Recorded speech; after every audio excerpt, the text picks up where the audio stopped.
હમણાં એક ભાઈના લગ્ન થયા અને લગ્ન થયા એટલે ઘરવાળી છે ઘરે આવી અને લગભગ થોડાક જ દિવસ થયા હશે એટલે ટોકવાનું શરૂ થયું. પત્નીએ પોતાના પતિને કીધું, સાંભળ્યું? ઈ કે આપડા બા અને બાપુજી છે ને એને કઈ ખબર પડતી નથી. ઈ કે આપડા બા અને બાપુજીને કઈ ખબર પડતી નથી. અરે ભલામણ એમ કે તારો ઘરવાળો હશે નાનો હતો અને એનો બાપ છે આંગળી પકડીને એમ કે બજારની અંદર લઈ જતો હતો અને ઈ ભર બજારની અંદર ઓલા ખૂટિયા છે બાંધ્યા હતા તેદી બાપે છે ઈ તારા ધણીને એમ કે તેડીને કાંકની અંદર લઈ લીધો હતો. આ ખબર પડ્યા વગર તેડી લીધો હશે.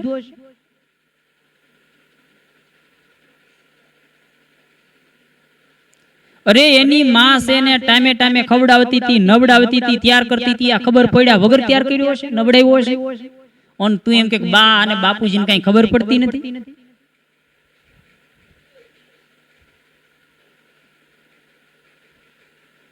ખરેખર સમજવા જેવું છે. નારી તું નારાયણી બરાબર, પણ એની સામે માતે માં બીજા બધા વગડાના વા. કવિ બોટાદ કદે એમ કે છે, મીઠા મધુ ને મીઠા મેહુલા એથી મીઠી છે મોરી માં. આ જગત ની અંદર જનની ની જોડ સખી નહીં જડે રેલો. આ ચંદ્ર છે એના તેજ કદાચ વધે ઘટે, પણ આ માનો પ્રેમનો પ્રવાસ છે ને ઈ તો અવિરત એક જ સરખો રહેશે. ઈ માસ મોતે નાડ્યું માંડ્યું તેદી જમ જડાફા ખાય, અંતે સોરની ચિંતા થાય ને કેમ વિહરીએ કાગડા. નહીતર એક ભાઈ આપણે ગામડાની અંદર છે, ગામડાની અંદર આપણે બધા ખબર ગાયું ભેંસું બધું રાખતા હોય, રાખો છો ને? તમારામાં ઘણા ઘરે હશે ગાયું ભેંસું. અને હવે તો એટલી કિંમત બહુ વધી ગઈ. મને ખબર છે 100 રૂપિયાનું કિલો ચોખ્ખું ઘી મળતું, 4-5 હજારની ઈ હારા મારી ભેંસ મળતી, 4-5 રૂપિયાનો નિરણનો પૂળો મળતો. આજે ભાવ પૂછાતા નથી. લ્યો, એટલે એક ભાઈ છે લગભગ 1.5 લાખ ની એક ભેંસ લઈ આવ્યો, હાથી જેવી એમ કહેવાય. અને આપણા ગામડામાં કઈક નવું આવે ને એટલે આડોશી પાડોશી બધા આવે, ભેગા થાય અને ભેં લાવ્યા એટલે આડોશી પાડોશ માંથી બધી બેન ભેગી થઈ. હે સંપા બેન, માર ભાઈ ડોબુ હારું ગોતી આવ્યા હું. ત્યાં તો સંપા બેન લટકું કરતા, તમાર ભાઈ ને ડોબા ગોતતા આવડે ને? સમજાય તો. અને બરાબર એમ કે ભેંસ છે ઈ હાંજના ચંપાબેન દોવા માટે બેઠા, ભેંસ વટકી, દોવા ન દીધું. ફરી વખત બેઠા, પાછું દોવા ન દીધું. ત્રીજી વખત બેઠા, દોવા ન દીધું. એમ કે 4 વખત ભેં દોવા બેઠા, ભેં દોવા ન દીધું. ઓન ખીજાણા કેવું ડોબું લાવ્યા. આ 4 વખત દોવા માટે બેઠી, એક વખત દોવા ન દીધું. હું જોઈને લાવ્યા. ઓલો કે તને જોઈને લાવ્યો એમ આને જોઈને લાવ્યો. અન ઓલાને ફોન કર્યો, ભાઈ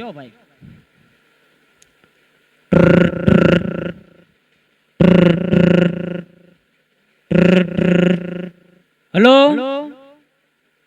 આ તમારે ન્યાથી અમે ડોબું લાવ્યા, હું તમે ડોબું આપી દીધું અમને, દોવા નથી દેતું. 4 વખત દોવા બેઠા, દોવા નથી દેતું. એક ટીપું દૂધ નથી આપ્યું. આ 1.5 લાખ રૂપિયા એમનામ નથી આપ્યા હો તમને. પણ થયું છે હું ઈ તો કયો. અરે પણ દોવા નથી દેતા. કે તમે એને લીલી કડબ ખવડાવી હતી? તો કે હા. ખાણ આપ્યું તું? તો કે હા. મમરી ખવડાવી હતી? તો કે હા. ઈ કે 3 માંથી કાંઈ નહોતું આપવાનું. પણ ઈ કે તો ઈ કે ને ગોળ નું વ્યસન છે, ગોળ ખવડાવવાનું. અરે કે કિલ્લેથી છોડીને 150 રૂપિયા આપ્યા ત્યારે તમારા મોઢામાં હું મગ ભર્યા હતા કેવું છે ને કે ગોળ ખવડાવજો. ઈ કે હારું ભૂલી ગયો છું ગોળ ખવડાવજો. જાય 3 કિલો ભેલીનો ગોળ લઈએ. ઓન છોકરો ગયો ભાઈ ગોળ લાવ્યો ઓન આમ તગારામાં મૂક્યો ને ભેંસે આમ આમ આમ આમ આમ ખાવાનું શરૂ કર્યું. ઓન ભેંસે ભાઈ પારહો વાળ્યો હો ભાઈ 10 લીટર દૂધ આપ્યું. એક ટાઈમ નું 10 લીટર એવા 3 ટાઈમ 10 લીટર દૂધ દેવા માંડી. 2-3 લીટર ઘરે જો એટલું રાખે અને બાકીનું બધું ડેરીમાં. ડેરીમાંથી આવક શરૂ થઈ. લગભગ 15 દિવસ જેવું થયું ડેરીમાંથી દૂધનો હિસાબ આવ્યો. ચિઠ્ઠી આવી. ચંપાબેને પોતાના પતિને આપી. દાંત કાઢતા કાઢતા ઓહો ઈ કે તમે બહુ સારી ભેંસ લઈ આવ્યા. ટાઈમે ટાઈમે 10 લીટર દૂધ આપે. આપણે જોતું એટલું રાખીએ બાકીનું ડેરીમાં દઈ દઈએ. આ ડેરીમાંથી આપને જો 15 દિવસની 20,000 રૂપિયાની આવક થઈ. હે ઈ કે 15 દીમાં 20,000 ની આવક થઈ. ઓલા આમ કે આમ ખિસ્સામાંથી ચીઠ્ઠી કાઢી. ઈ કે આ શું છે? કે ગોળનું બિલ છે. કે કેટલું? તો કે 25,000 રૂપિયા. હવે વિચારો 20,000 ની આવક ને 25,000 ની સામે જાવક. શું કરવું? પાછા સંપાબેન ખીજા માંડ્યા. આવું ડોબું લવાતું હશે. દયાઓ પાછું ઓલો કે હવે પાછું ન રાખે. આની કઈ ગેરંટી વોરંટી ન હોય. શું કરશું? કાંઈ સમજ ન પડી એટલે ગયા બાપુજી પાસે. હે બાપુજી આ ડોબું લાવ્યા પણ એને ગોળનું વ્યસન છે. ઓલા દાદા કે જો તમે માનો ને તો તમને સલાહ આપો. માનશો? તો કે હા. એક કામ કરી કે ગોળનું વ્યસન છે ને ગોળ ખાય તો પારહો વાળે તો કે હા. કે એક કામ કર ઈ કે તું ગોળ ખવડાવવા કયો? ઈ કે ભેલીનો. ઈ કે આને ભેલીના ગોળ ન હોય ભેલીના. ઈ કે તો આને ડબ્બાનો ખવડાય. ડબ્બાનો. હા આપને ખબર ડબ્બાનો ગોળ ખાધો ને ખબર હશે. ઓન એમ કે 10-15 કિલોનો ગોળનો ડબ્બો આવે. આમ તવીથો ભરાવો ને તો આમ તવીથો ને ડબ્બો ને બધું ઊંચું થાય. એટલો શીખો. મગાયો ભાઈ ડબ્બો. લેવો ડબ્બો. ઈ કે આવી ગયો ડબ્બો. ઈ કે હવે ઈ કે તગારું લઈ.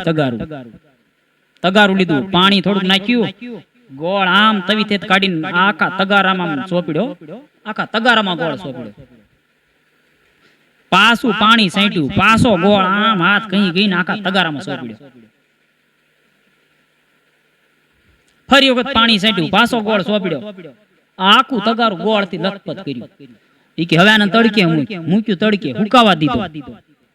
કે હવે ઈ કે ભેંસ દોવાનું ટાણું થાય ત્યારે મને કહેજે. અને ઓલો ભેંસ દોવાનું ટાણું થયું. ઈ કે દાદા ભેંસ દોવા જવાનું તો લેતોય તગારું. આપ્યું તગારું. ભેંસ જે આમ આમ આમ ગોળ ખાતી હતી એની જગ્યાએ જીભથી સાટવાનું શરૂ કર્યું. ઈ ગોળ ખવાય? હજી તો તગારાનો ગોળ ભેંસની જીભથી પલ્યો ત્યાં ભેંસ દોવાઈ ગઈ. ઈ કે હવે ઈ કે તગારું લઈ લે પાછું. શું કરવું? તો પાછું તડકે મૂકી દે. પાછું હુકાઈ ગયું. બીજી વખત દોવાનો ટાઈમ તો પાછું તગારું લઈ લે. ભેંસે ઈ જીભથી ગોળ સાટે ત્યાં તો ભેંસ દોવાઈ જાય. ઈ ગોળનું તગારું 3 વર્ષ હેલ્યું. કિલો ગોળમાં 3 વર્ષ દાદા કાઢી નાખ્યા. બોલો લ્યો. આને નહીં ખબર પડતી હોય? આ ગામડાની કોઠા હોય છે. હમણાં ગામડાની 2 માવડીઓ ભેગી થઈ કે હાય ચંપા તો કે હાય સવિતા. ઈ કે મેં ઈ કે 100 ગ્રામ ઘી લીધું. ખાલી 100 ગ્રામ ઘી લીધું. 5 વર્ષથી આ હજી હાલે. ઈ કે તું વાપરેસ કઈ રીતે? ઈ કે બહુ ઘી ખાવાનું મન થાય. બહુ ઘી ખાવાનું મન થાય તો આમ લીમડાની હળી અંદર બોળી દઉં અને પછી કે રોટલી પર ફેરવી દઉં. ઓલી કે તું કોઈ દે 2 પાંદડે ન થાવ. ઈ કે તો ઈ કે મેં 100 ગ્રામ ઘી લીધું ને 20 વર્ષ થયા 20 વર્ષ હજી હાલે કે પણ તું કેમ વાપરે ઈ કે મેં લઈને પારદર્શક કાચની બોટલ એની અંદર ભરી દીધું ઉપરથી ઢાંકણું કર્યું પેક જ્યારે જ્યારે ઘી સોપડવાનું મન થાય ત્યારે આખી શીશી છે ને ઈ જ રોટલી પર કે રોટલા પર ચોપડી દો આ ઘી કોઈ દી ઓછું થતું હશે